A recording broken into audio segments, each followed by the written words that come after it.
You can imagine, Watson, the delight with which I fell upon the final pieces of the puzzle that had occupied me so fully during those November days.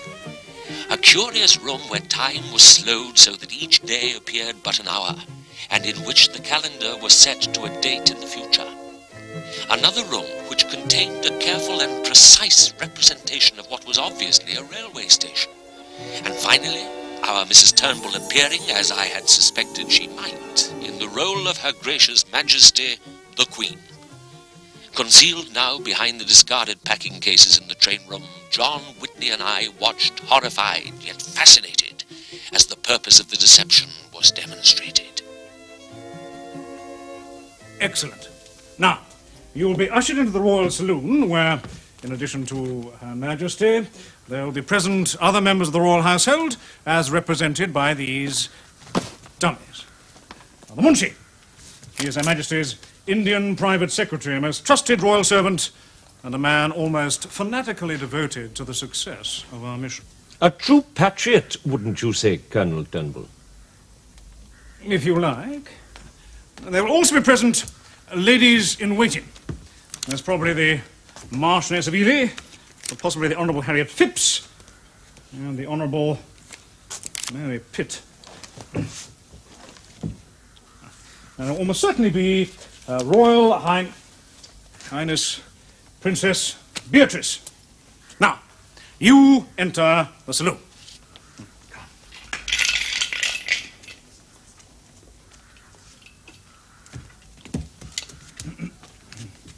And the dog sits. Sit.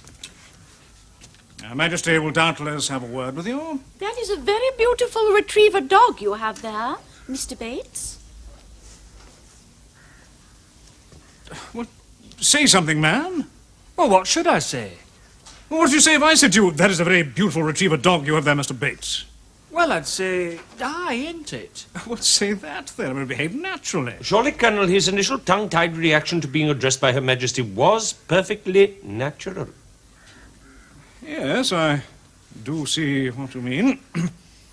Well, what should I do then? I think you'll find, Bates, that it is sufficient just to say yes, ma'am, and no, ma'am, as appropriate. That is a very beautiful retriever dog, Mr. Bates. Yes, ma'am. Have you had it long? No, ma'am.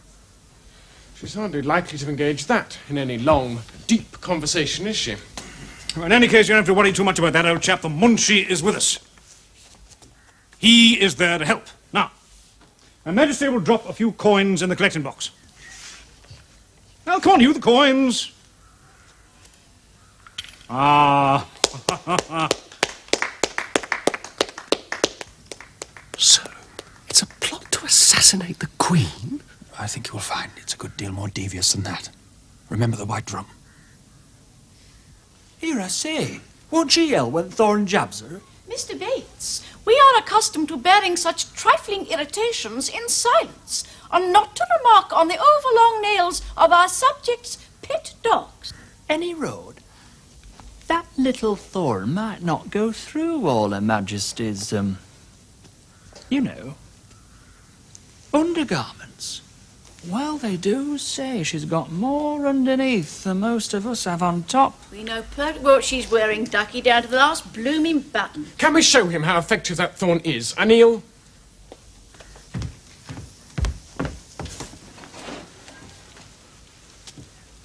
There. Jumping Jehoshaphat! It'll not kill her, will it? I want no part of that 100 quid at no. Mr. Bates, that dummy has been used many, many times in practice. In reality, there will only be one tiny puncture. And we have experimented over many months to ensure that the correct dosage is given. We have even tested it on a human being. We know precisely when she will pass out and for how long. You see, John, Natty Dan was the same build as the Queen, and thus ideal for their experiments. Well, he died? Yes, but obviously that over-friendly dog, unbeknownst to them, followed him to the hut, where it gave him a second, unplanned and fatal dose of the drug. Your part of the job is done. That's all there is to it.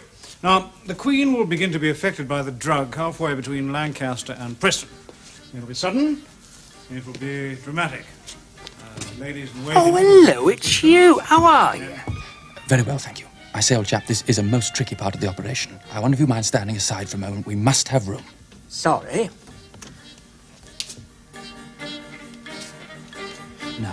I say go. Push and go. Go. The panel behind the fire.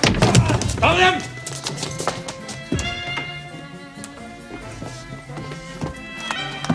Woodworm. There's no escape this way. The front door's open, quick. No, it could be a trap. They're probably waiting for us out there. We must make for the upstairs entrance to the secret passage, the way we got in.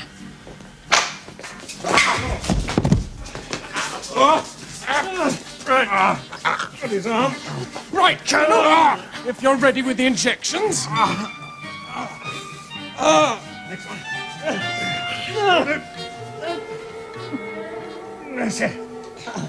Thus were we netted, overpowered, and injected with some powerful narcotic. My drugged sleep was deep, dream-filled, and fantastic. And it was with some regret that I found myself returning to the realities of this world, knowing neither where I was, nor for how long I had been away.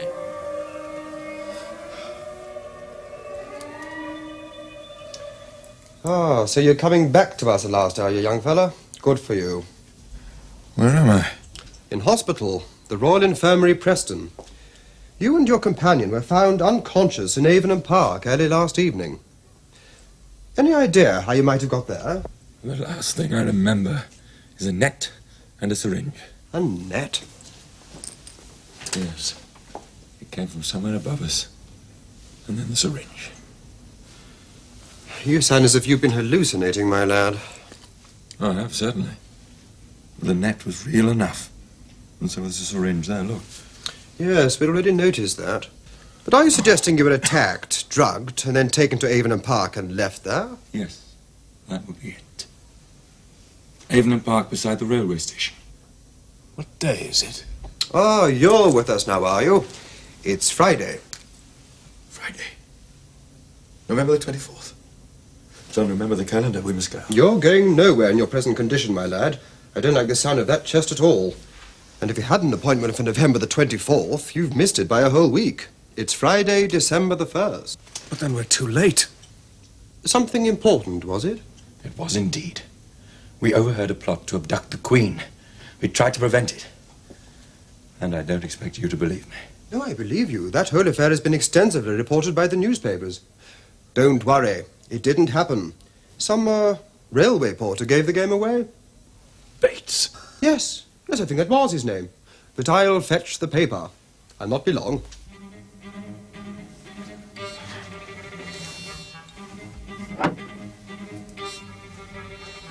Well, It's all right. did you give him the sedatives? Not yet. You heard what the professor said. He also said, be careful, one step at a time.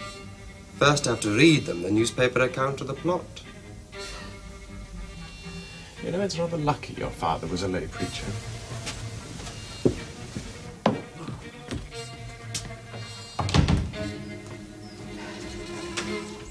John? John, are you in there? Oh, it's you, Uncle George. Good morning. Morning. Have you seen John? Well, I've seen no one so far this morning, my dear. Well, then he's still not back. Well, we know what he's up to. You read his note. But that was last evening. It's not like John to be out all night without getting a word to me somehow. I think I'll go and see Mrs. Holmes. She may have had word from Sherlock. Well, Charlotte, my dear, why not leave it another hour or two? Well, we'd not want to get the young'un into trouble with his Aunt Rachel now, would we? Mark my word, Charlotte. Those two are perfectly all right. And although a number of the conspirators are known still to be at large, most of them are now safely in custody and will shortly be arraigned on charges of plotting against Her Majesty's person. Finally, whilst abhorring the involvement in the conspiracy of an employee of the London and North Western Railway Company, the character of whose servants we surely have every right to expect to be beyond reproach, we reflect with some satisfaction on the sudden change of heart which prompted Mr. Albert Bates to turn Queen's evidence. This, we are reliably informed, was occasioned by the insistent whispering of that still small voice, and by a sudden upsurge of genuine affection for a very gracious lady. Good old Bates. There we are, then. That's the Preston Guardian. Obviously, you two were held somewhere in Preston until the initial hue and cry was over, and then quietly dropped off in the park. Anyway, it's all over. Thank God for that. Your families have been informed that you're both safe and in hospital. It will take a day or two to get you back to full health, that's all.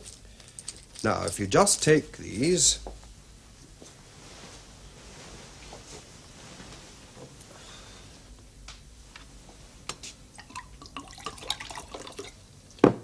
Come along, Dr. Whitney. Your turn. Yes. Thank you. I'll be back shortly, and then we'll see if perhaps you feel like taking a little nourishment.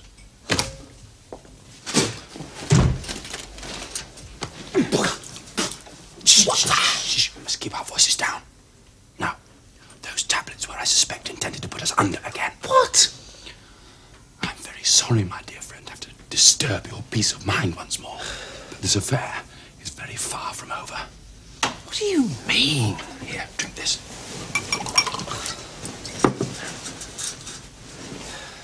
You must try to concentrate your mind. Consider these curious facts. 1. Why should that man profess to be reading from the Preston Guardian whilst holding a copy of the Western Morning News? Anyone with even the most elementary knowledge of newspaper typography could tell the difference. 2. The man's no more a doctor than I am.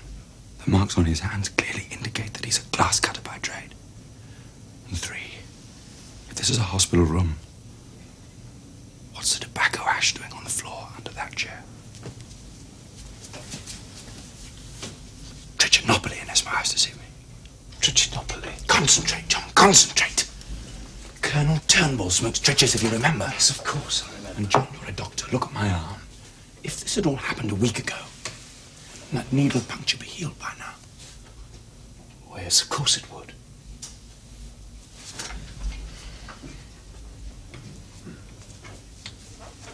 Yes. The nail holes in the wall. The last time we were here, they were obscured by a clock and a calendar. The White Room? Yes. We are in the White Room. And it behoves us to get out as soon as we possibly can.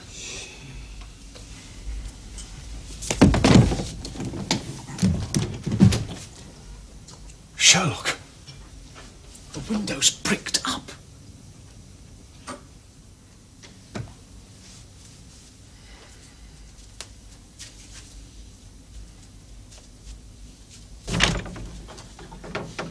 Well, we may be prisoners, but we can at least dress for dinner.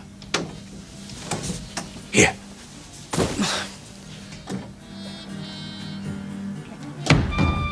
Hello? Where is everybody? Mrs. Turnbull is resting. Mr. Greasley, in the guise of a sailor, has gone to make his call on Mrs. Whitney, and Master Jasper has gone to visit the family of that Holmes boy. He's what? He wished to reassure himself that the message we sent last night had had the desired effect. The arrogant young puppy.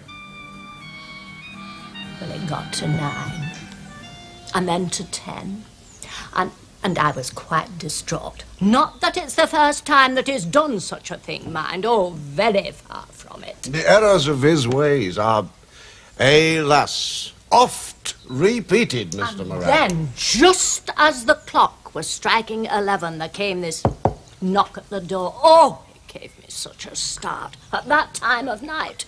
And when Mrs. Cunliffe came in to say that it was someone from the hospital, well, I had to take a very firm hold on myself to prevent myself from fainting right away. My sister's constitution is a delicate one, Mr. Moran. It should not be subjected to such shocks. Found wandering in the streets he was with Dr. Whitney. Delirious, the pair of them. Some sort of fever, they said. And both of them quarantined. I'm most profoundly sorry to hear this news, Mrs. Holmes. One can only pray that it is nothing too serious. Might be typhoid. Typhoid? Charity! Now. We'll have no more of that talk in this house. The truth of the matter is, Mr. Moran, that Sherlock was sent home early for the holidays because of an outbreak of typhoid at his school. And now that this has happened, I live in fear and trembling for my poor dear Charity. I'm sure, Mrs. Holmes, you have absolutely nothing to fear, provided that the quarantine is most strictly observed. I go myself to Preston tomorrow, and shall be pleased to carry with me any message or presents you may wish delivered to the poor boy. It is such a pity that he is unwell. We were all so looking forward to having the pleasure of his company once more up at the Manor House. Oh, thank you so much, Mr. Moran. My pleasure. Charity? Suppose we took a sheet of paper from the drawer, slid it under the door, pushed the key through and pulled it back in again. No. I think it's fairly safe to assume that if they've left the key in the lock, there are also bolts on the outside. No. Our best bet, John, is to wait for them to come back and open the door themselves. Yes, well, how long might that be? Not long now, I imagine. They're bound to come and take a peep at us before too long. The thing is to be ready for them when they come.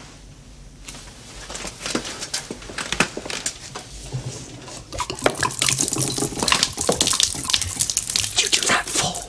John, when they come back, we must be in our beds. If they look in and see that the beds are empty, they may very well be suspicious. If, on the other hand, we're both lying there, supine, they may very well go away again. It is imperative that we arouse their curiosity sufficiently to ensure that they open the door and enter the room themselves.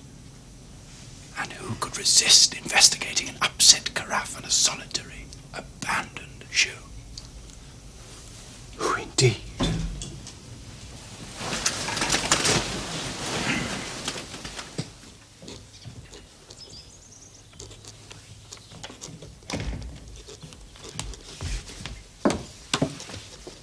George, there's a man here who says he has news of John.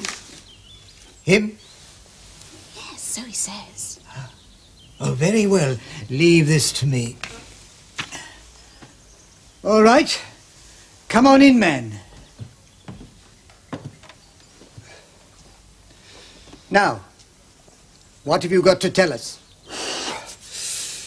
Well, sir, shortly after midnight, I was sitting in the alehouse down by Preston Quay when two young gentlemen comes in and engages me in conversation. How'd you like to earn yourself a sovereign, says one. Well, depends what I have to do for it, says I. Deliver a message, says the young one, with a strong nose and bushy brows. That's Sherlock. Verbal or oral, says I. Well, it is not written down, if that's what you mean, says t'other, mistaking my meaning, like. Typical John. And this is that message, sir. Word for word, as it were given. The fox has broken cover, and the hounds have given chase. Whatever tales you may hear abroad, smile and acquiesce. Do nothing, till we have sent word. You have brought us great relief, sir, and have most nobly earned your sovereign. Oh, the gentleman in question gave me an half-sovereign, sir. He said as I'd collect t'other half on delivery, like. Dear, cautious John. Yes, well, let me see. And if the drug is slow in acting, the munchie can always Sorry, give the alarm. interrupting something, am I? You are late, Mr. Greasley. Sit down. Yes, you'd better listen to this, old lad. We mustn't forget that the last time he went through it, he was still knee-deep in putty powder and jeweller's rouge in that little workshop of his in the shadow of Leeds Town Hall. Incidentally, I must congratulate you. You have shown consummate skill. Quite masterly. Oh, thank you very much. No, where was I? Well, I'll go back a little. Yes. The Queen has received intravenously via Albert Bates's dog a carefully controlled dose of a powerful but extremely rare vegetable alkaloid, derived incidentally from the seeds of a tree found only in the northern foothills of India. Mrs. Turnbull, I suggest you listen to this. Oh, dearie, come in.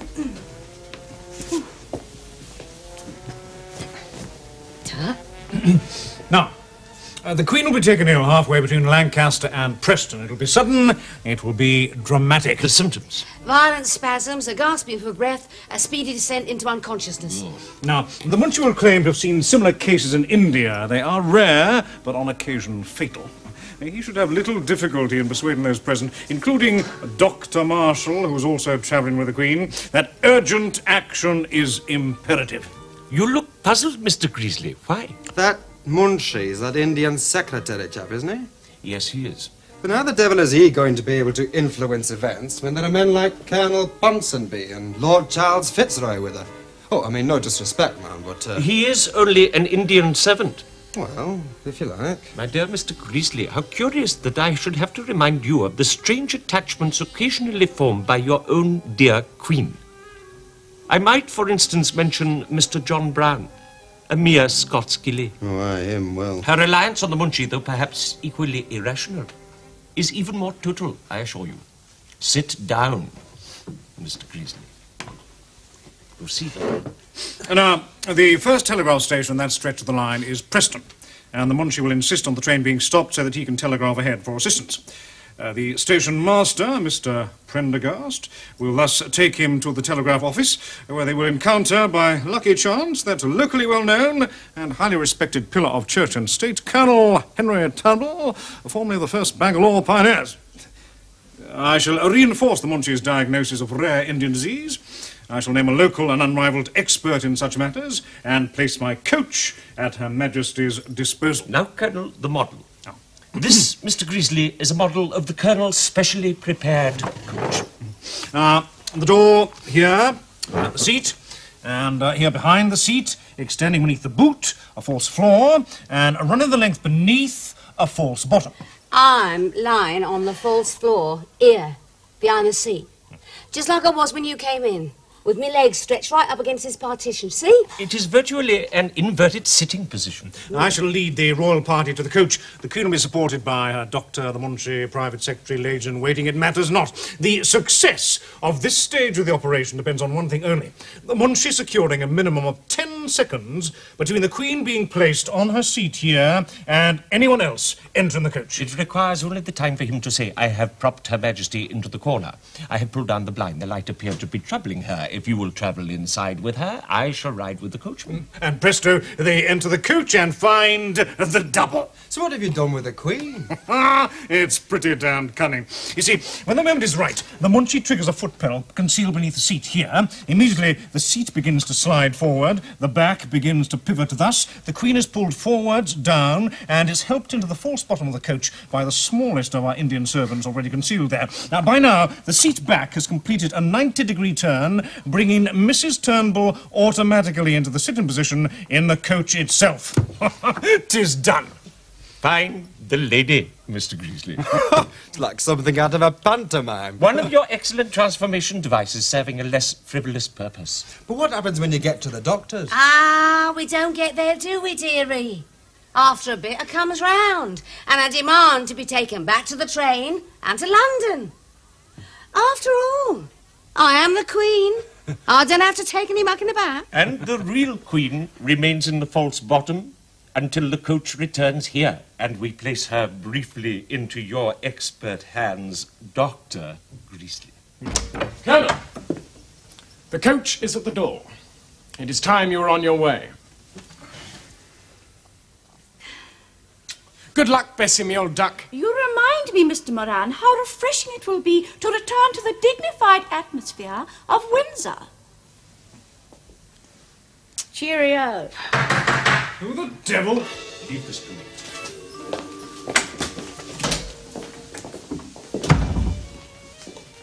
Captain Jubbly. I must see Colonel Turnbull.